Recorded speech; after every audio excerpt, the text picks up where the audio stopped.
So how much sleep for that matter? Well, most adults on average need about 7 to 8 hours of quality. Like everything else, quality is more important than quantity. But most in on average, I don't like to say averages because this can always change with conditions and different factors like age, stress level, activity level. If you're training for an event or you're pregnant or whatever, it's always going to change.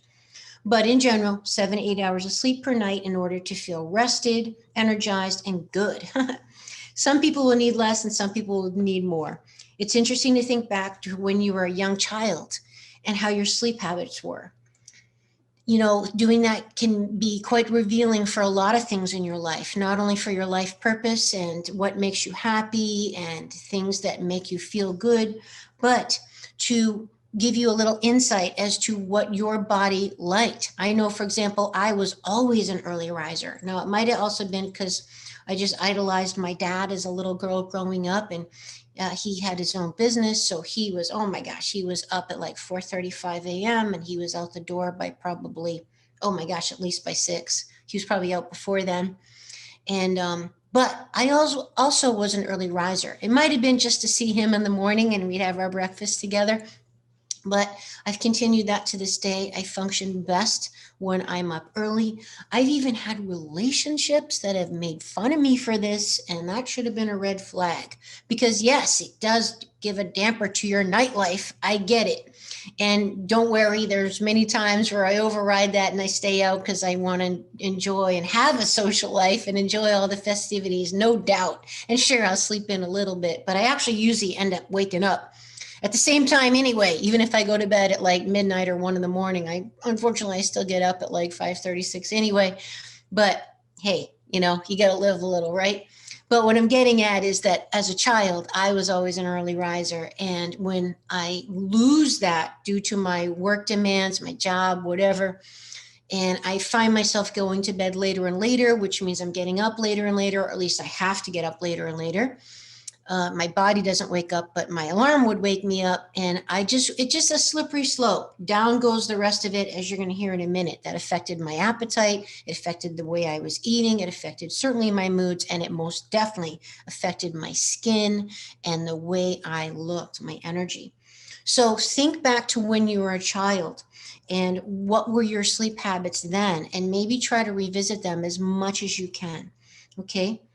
Um, all right. So, of course, the amount of sleep you need will vary according to the other factors, like I mentioned, like your stress level, your activity level, how much you work out or don't work out. Not working out can make you more tired too. Your growth, your repair needs. Are you in a growing phase? Are you injured?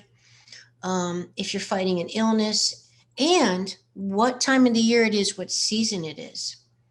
Generally, more sleep is required in the winter months or in hemispheres with less daylight. This is very important because, as you've heard me mention in many episodes, we are nature. We are creatures of nature. We are part of nature. We are made of the same stuff that stars are made of, for God's sake. We're made of earth and flesh. We have spirit and soul inside us, so we are both. But we are creatures of nature. We have to get in harmony and in sync with the cyclical nature of the planet, of the environment, to live and feel our best. Like I mentioned in the beginning of this episode, we take our cues from nature to be happy and healthy. And particularly with Aphrodite and our goddess energy, this cycle, the cyclical way that our lives and all of life is, if we can think about and be aware of and harmonize our daily existence with these natural cycles, which is a very Aphrodite-esque thing to do, being cyclical, that's the moon energy, and that is the feminine, is this, it's rhythmical, it's cyclical, it's not constant. The masculine is constant. It's just like boom, direct, straight at it, boom, straight line. The feminine is sinuous, it's curvy, right? It might take the long road. It's like, well, I'm talking about this, and the guy's like, get to the point, right? That's a very masculine thing. It's let me get to the point. Whereas the feminine thing is like, go over here and look at that. It's all beautiful, and it all comes together to make this beautiful soup and mixture of this harmonized yin and yang of the balance of the two. But we can learn how to sleep properly by the cues, the cyclical cues of nature, where it gets dark early in the winter and it's colder, and all of nature around us is hibernating, so to speak, and closes down a little bit. And we eat warming foods, and we snuggle up, and we might do more introspective work, which is reading and journaling and being with the family, playing card games, board games, whatever.